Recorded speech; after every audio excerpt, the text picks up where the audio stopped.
Hey guys, this is Dragoon here for Game Wars, and welcome to Dragoon's Vlogs. God, it's been a while actually. It's been a decent while, definitely a few weeks. That's just mainly been because Crazy's been able to do them all the time. The main reason for my appearance back again in the Dragoon Vlog situation is that Crazy isn't feeling too well. Stuff's been going on, so she ain't feeling too good. So she needs me to fill in, and I'm happy to fill in because that means I get to talk to you guys a little bit more, and I also get to reveal an announcement that I'm really excited about. So, this announcement I'll talk about now. It's probably the best because I can't really think anything else off the top of my head. But what's been going on is this. For the past couple of weeks, as Doom 3 has been moving up to episode 20, I have been recording another series to do. So for the episode 20, that will be the cutoff for Doom 3. So we will revisit it, but what I'm feeling is that I think we need a bit of a break from Doom, you know? It's been going on for a few months. It's been fun. I've been enjoying myself with it and everything, but, you know, I'm playing two horror first-person shooters at the same time, you know? It divides interest. So I thought, how about we give Doom a break and we move on to another game series. Dying Light will probably may or may not be switched at its 20 episode mark, but I have a feeling that's a good place to stop, because then that gives me enough time to record more videos. That gives me more time to think up more other more series to do, stuff like that. And so the game that's going to be we're going to be switching with Doom 3 is my second favorite Platinum game that I own, Vanquish. Playing this for the past few weeks, like for recording and everything, has been so much fun because I actually hadn't gotten too far into the game. I'd gotten up to, I think, it was the first escort mission under like a tunnel. I don't remember. I think it was Act 1, Mission 6. I think it was called. I think. But yeah, I've been playing that, and I've just been enjoying myself so much because when I first got the game, I was looking at, this is when I was a little bit more into achievements. I saw the achievement for not dying once, and like this translate, you can do that in easy mode. But I tried that, I just died, reset. I didn't really get too far into it, like just because I was trying to do it without dying, but Game Wars has been like a great way of revisiting the game and just playing it. And ooh, it's so much fun! I've been enjoying it so much.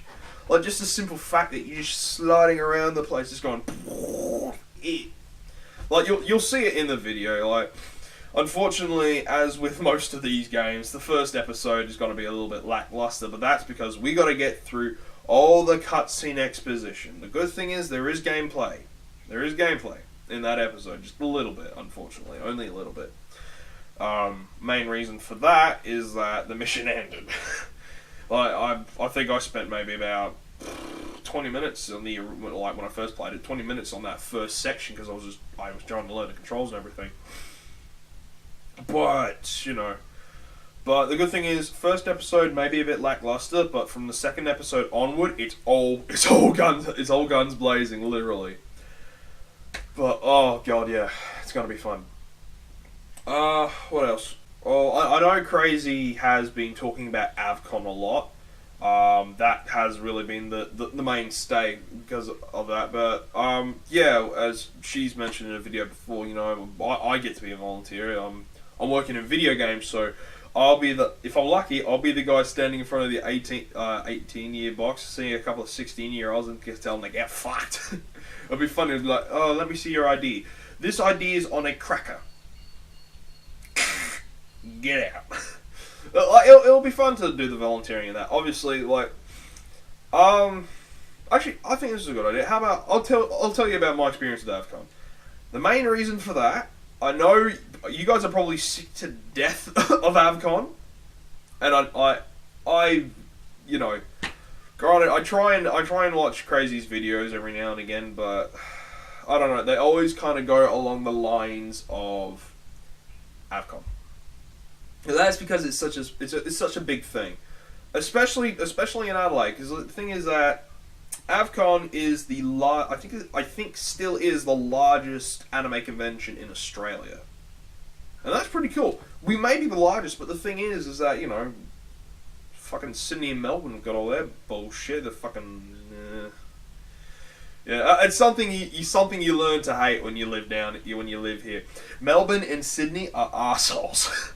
But the idea, well, that's just because they're the closest to the shore. They're like, yeah, they're the tourist states, you know. They're tourist states because they got all the theme parks, they got all the extra experiences and stuff like that. Like down here, we got stuff like that too. It's just that, you know, Sydney and Melbourne's a little bit closer and cheaper to fly to than Adelaide. But yeah, for me, Avcon, I've been going since 2008. Like that was like I've been in school for a year, saw a poster for it, didn't know what it was. I had a friend, we organised to go. We went there when it was the last year that they had held it at a UniSA campus. Because before they moved to the Adelaide Entertainment Centre, they were in a university. They were in a UniSA building. Was it UniSA or University of Adelaide? It's the one next to the hospital down the road. I don't know what road it is. I'm shit with roads.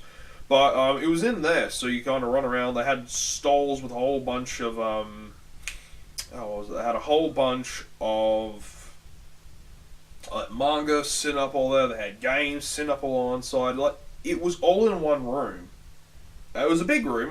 They had artists. I've actually got like they had an artist. They drew a photo on my face. I'll show it to you another time because I don't want to get up and have to do the whole 3, 2, 1, all that junk. But it was very interesting. They also had in another room where they had like a canteen. They had like all like props and swords and that. I bought a master sword. It's a real shitty one. I'll grab it. I can grab it because it's just right over there. Excuse me for 1 second. I am back. And yeah. This pretty shit. Look at that. I mean, seriously, look at that. The blade is thin as hell. The scabbard is the bulkiest thing. Here, the little bobbly thing is broken, spinning around. Like, this thing is ready to come out. This is broken, and that's because it's poorly made. Like, it was bargain bin, yes, but you know, I could have got a Buster Sword. I could have got a Buster Sword, but you know, I went for this because my mum would definitely not let me get a Buster Sword. Then I got a Buster Sword. Let me show you that. Far out. So yeah. If you're gonna get a Master Sword, definitely get either a metal made one or something that just looks better than this. This is a good sub, but it's pretty crap. So I'll be back again. I'll be back again. Oh, come on, you little bastard. Come here. There we go. Oh, and my Buster Sword. There's a lot of dust on the hilt. But yeah, I got this, I think in 2009, and I was like, hey mum, look what I got. Boom, and she's like, oh for God's sakes. And I'm like, it's fun. Unfortunately, I actually have had to tape it up. If you see here, all the tape, I dropped it and a bit of it split. So I taped it just to, you know, put it back together. Other than that, it's still, the structural integrity is still pretty good. Like, this is fine as, you know, like a cheap thing, because it's just a massive plank of wood, big, sturdy hilt, handle, hilt, everything, and you can swing it around. You know, this used to be kind of heavy for me, but now I can swing it pretty much with ease. But that's what happens anyway when you get a bloody giant sword. But yeah, I'm glad that this thing survived. Yeah, the Master Sword, not so much. As, you know, obviously it's almost dead. But this was definitely a great pickup from Avcon. A really good pickup. And I'm really hoping that I can actually get a lot of good stuff this year at Avcon, because, how can I say this? I bought the majority of things I want. Seriously, like, you guys have seen it. You've seen my large collection of games. You've mainly seen the Xbox ones, like, but obviously I do have a PlayStation one on the bottom. Got a couple of Wii games. That's increased ever since I was able to get money. I don't have that many boxed PC games. I've got PC games. I've got a few of them. I've got like Rayman 2. There's a really good rally game I've got that I used to play constantly. I love it. It was probably one of the best rally games I've ever played. And I actually am waiting for either Dirt 3 or that other Dirt rally game to, come to life, get nice and cheap, because I'm really interested in getting those. But the thing is, the PlayStation collection, just for like PlayStation 1s, that has been a nightmare, because the thing is, like, I used to have a whole bunch of them. Like, I'll show you right now. Let me just chuck this back here. As much as I like holding that, it's getting in the way. But I've got this here. I got this with my PlayStation. A beautiful Spyro the Dragon CD case. The fact that I still have this just always brings me such joy. Alright, so, if I just open it up, and you got, this is just for all the memory cards and stuff. This used to be filled with games. At the moment, like, it's got its you've got demo discs, Tombi 2, this is a burnt one.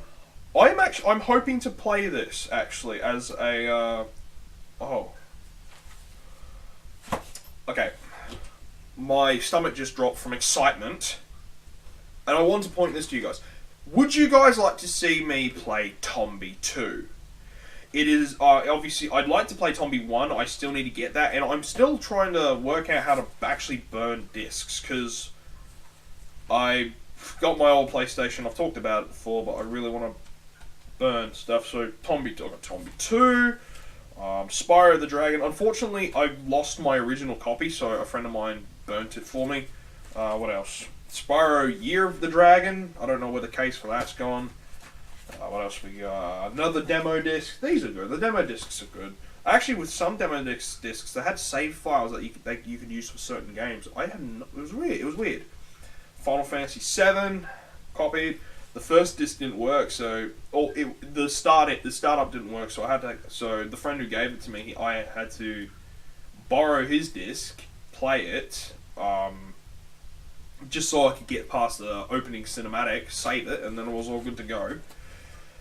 Well, I've got it on PC as well, but, I have trouble playing with PC.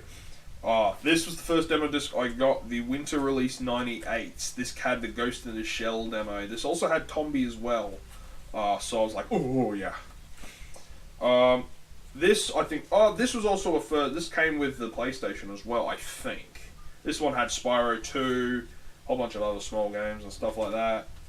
And then another, demo disc. So unfortunately, this used to be filled with so many other games, but now I've lost several of them, and it sucks. It sucks, because I really want to find a lot of the old games I used to play, and I wish I had the physical copies of them. I used to, but now they're gone. But going back to Avcon, a big ha cry, but probably something that's a little bit easy for you guys. But yeah, Avcon. It's gonna be fun. It's been evolving. Like, the nice thing is that I've been able to see it evolve from where it last was to now as a consumer. Now I get to volunteer. I now get to see it in a whole different way. But to be honest, I kind of wish, like, out of all the people who are coming, like, obviously they got Fem Shep who's coming here. And looking through some of the stuff she's done, I'm kind of like, oh wow, she played that and that and that. I think she's still coming, I'm not sure. But I really would have loved for Little Kuriboh to come back to Australia, because that was probably that was in 2011.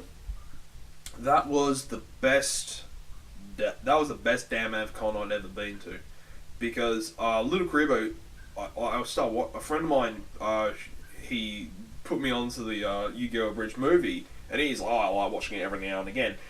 I became completely and totally obsessed with the man, with everything. It was so funny. I just loved it so much.